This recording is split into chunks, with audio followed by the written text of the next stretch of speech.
Last week, we talked about practicing tossing one ball in an arc just in front of your eye level, about the height of your head, maybe a little higher, back and forth, back and forth. And we talked about passing two balls so that they cross each other, right? 1, 2, 1, 2, or throw, throw, catch, catch. And we talked about throwing two balls with one hand, juggling two balls in one hand like so. Now we're going to talk about how to actually do the 3-ball standard juggling that looks like this, right? So, basically that's just the same as doing your throw, throw, catch, catch pattern, your crossing pattern, only you keep throwing and catching. So, it'd be throw, throw, catch, catch, throw, throw, catch, catch, throw, throw, catch, catch, throw, throw, catch, catch, throw, throw, catch, catch. What you're going to do is throw 1, 2, and then when you go to catch that second ball, you're going to have to release your third throw in the same motion that you're coming up to catch the falling ball. It's easier to see it than for me to explain, so I'm going to show you again. Ready? And a 1, and a 2, and a 3. Throw, throw, catch, catch, throw, throw, catch, catch, throw, throw, catch, catch, throw, throw, catch, catch, throw, throw, catch, catch.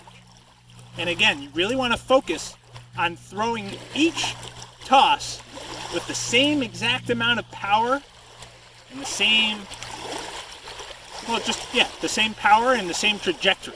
You want every pass to be about the same. That way, when you're ready to start adding some tricks, you'll have enough control that it can be a lot of fun. So,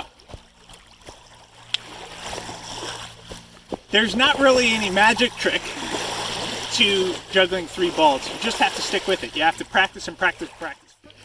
Your first goal is to make 3 tosses and 3 catches so that it will look like this. Ready? You can count it with 1, 2, 3, catch, catch, catch. Once you can do 3 tosses and catches, you move on to 4 tosses and catches. So it would look like this. Ready? 1, 2, 3, 4, catch, catch, catch, catch. Once you can do 4, what do you think your next challenge would be? 20,000? 26,000? 37 billion? No, you try 5 tosses, right? You go up in little steps, right? You challenge yourself to do 5 straight passes. That would look like this. Ready? 1, 2, 3, 4, 5. Catch, catch, catch, catch, catch. Right? Now, you just keep working up, and eventually you can challenge yourself a little differently where you don't even count the number of tosses. Instead, you see how long you can keep juggling for. So I'm going to show you how long I can juggle. Maybe I'll speed things up to keep it interesting, okay? So check this out. Let's see if I can do it for an entire minute. Ready, set, go.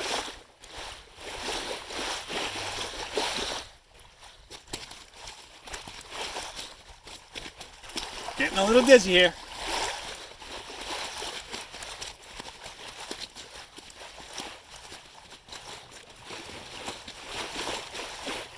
Once you're able to juggle for an entire minute straight without dropping the balls, see if you can juggle for 5 straight minutes or 10 straight minutes. I don't know. Challenge yourself. If you find yourself starting to juggle for like an hour straight without dropping the ball, maybe it's time to give yourself a different challenge. If you've been practicing 2 in one hand and you're starting to get pretty good at it, make sure that you can do it with both hands. So I can do it with my right hand. I can also do it with my left hand, like this. And what's really cool is when you can do it with your right hand and with your left hand,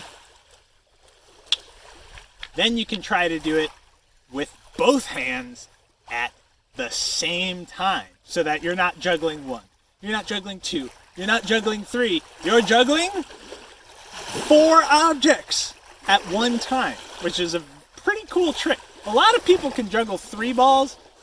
There are far fewer people who know how to juggle 4. Looks like this. Ready? When I do 4, I have to kind of get my rhythm going even before I start to throw, because it's tricky. 1, 2, 3, 4.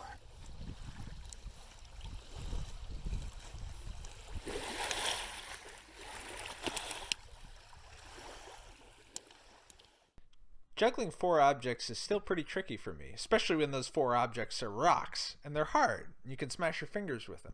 I wouldn't recommend trying to juggle 4 rocks unless you have a lot of practice.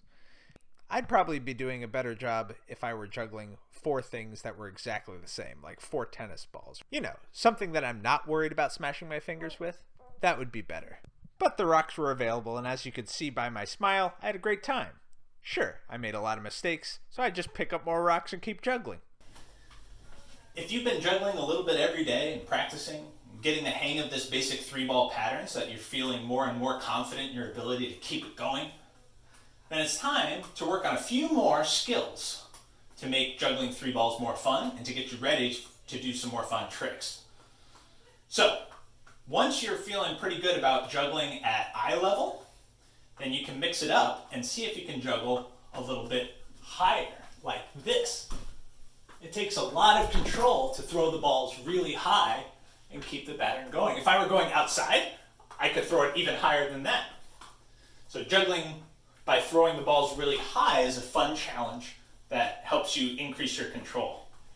And of course, the opposite is true too. If you really want to show off your coordination and skills, see how small you can make your juggling pattern. Keep it really tight together right in front of your body. And that means, to do that, you're going to have to keep your hands moving really, really fast.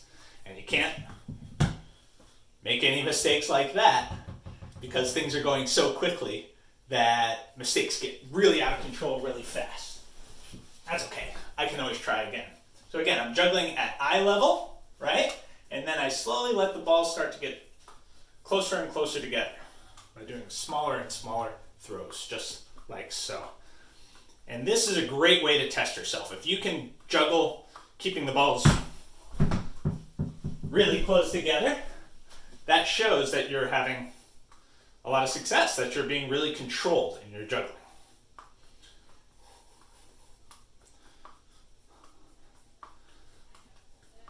Okay. So, when you can juggle at eye level, think about juggling by throwing the balls really high up. Think about juggling by keeping the balls really tight together, okay? And those are great ways to make practicing more fun and to get you ready to do some more complex juggling. You guys feel ready for some tricks? Great. I'm going to start you out with one that I think is really basic, but you can do it in so many different ways that it opens up the door to a lot of different kinds of tricks, okay? And that's throwing over the top, okay? So in the standard pattern, the balls are always crisscrossing by going under each other, right? So if you just watch the blue ball, it goes under the yellow, under the yellow, under the yellow, right? Every single time it's going underneath the ball that's falling down, right? I'm making circles towards the inside of my body when I juggle that way, right? So my hands are making little circles and they're going upwards in the middle of my body. To throw over the top, what I'm going to do is reverse the direction of my hands, okay? So let me just go ahead and demonstrate it because it's kind of hard to describe. It's much easier to just see it with your own eyes. Okay, so keep your eye on the blue ball.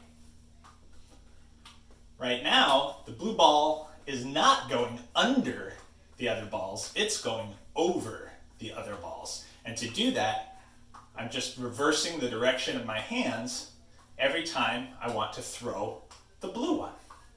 Now, of course, I don't have to do that just with the blue ball. I could do it with the pink one. Or I could do it with the yellow one.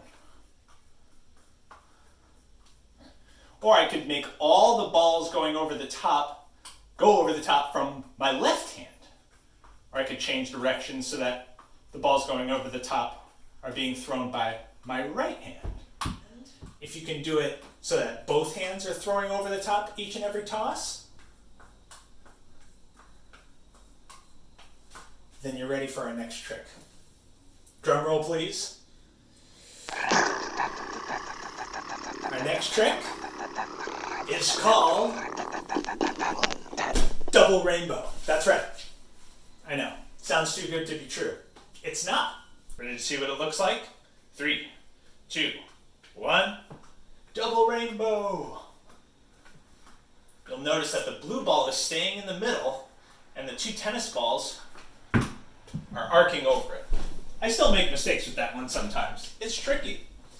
What can happen is the 2 balls that go over the top can bonk into each other and collide. And that makes for lots of surprises. It's hard to keep juggling when they do collide. But it's also pretty fun to try to do it. Let me try that one more time for you. Ready? Double rainbow. Oh, that time they bounced into each other and I managed to keep going. One more time.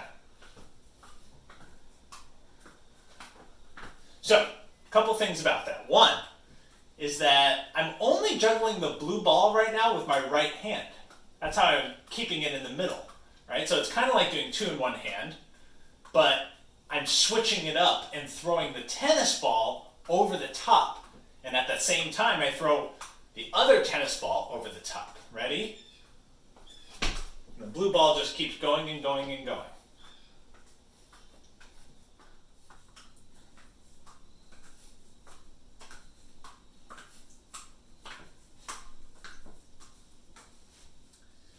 Now that I've been practicing it a little bit, I'm going to see if I can do 10 double rainbows in a row. Ready? 1, 2, 3, 4, 5, 6, 7, 8, 9, 10. A little sloppy, but I'll count it. That was pretty good for me. I feel good about that. I'll try one more time. Ready? 1, 2, 3, 4, 5. I guess for today, my record stands at 10. The double rainbow might take you a while to master. It's a pretty difficult trick, especially for a beginner. This next one, you might be ready for now. Different jugglers have lots of different names for the same basic tricks. I don't know what anybody else calls this next one, but I call it the honey badger, because when I do it, I like to imagine that my hands are claws, and I'm using them to dig my way into a beehive to get the precious honey within. All right, let me get my claws ready. Ready? 3, 2, 1.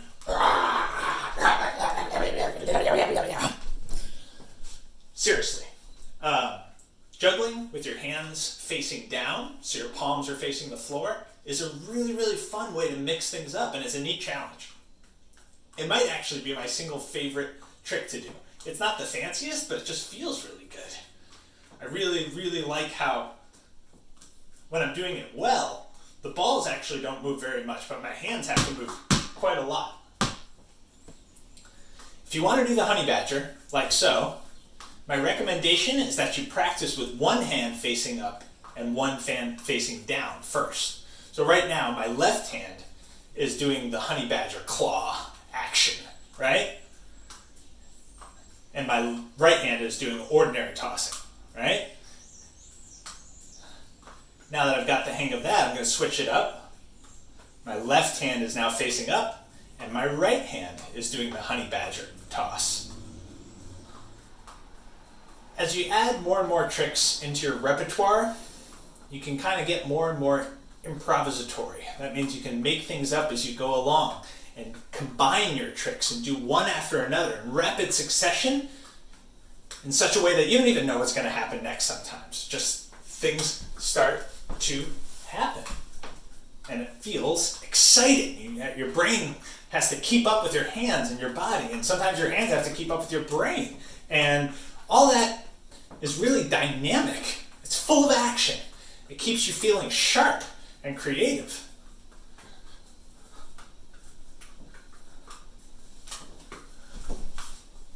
And for me, feeling sharp and creative feels pretty good.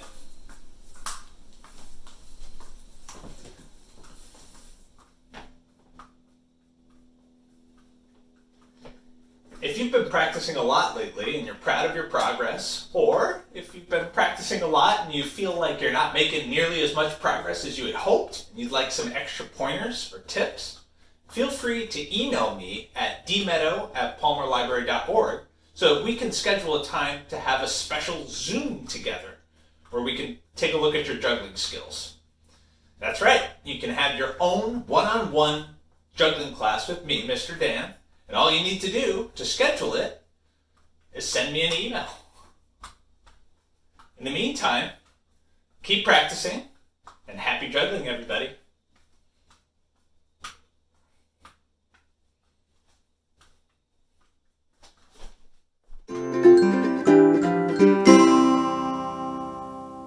You know, I still have some tricks up my sleeve that I haven't shown you. Yeah, I'd better put out a bonus. There's going to be a bonus video. Look for the bonus coming soon.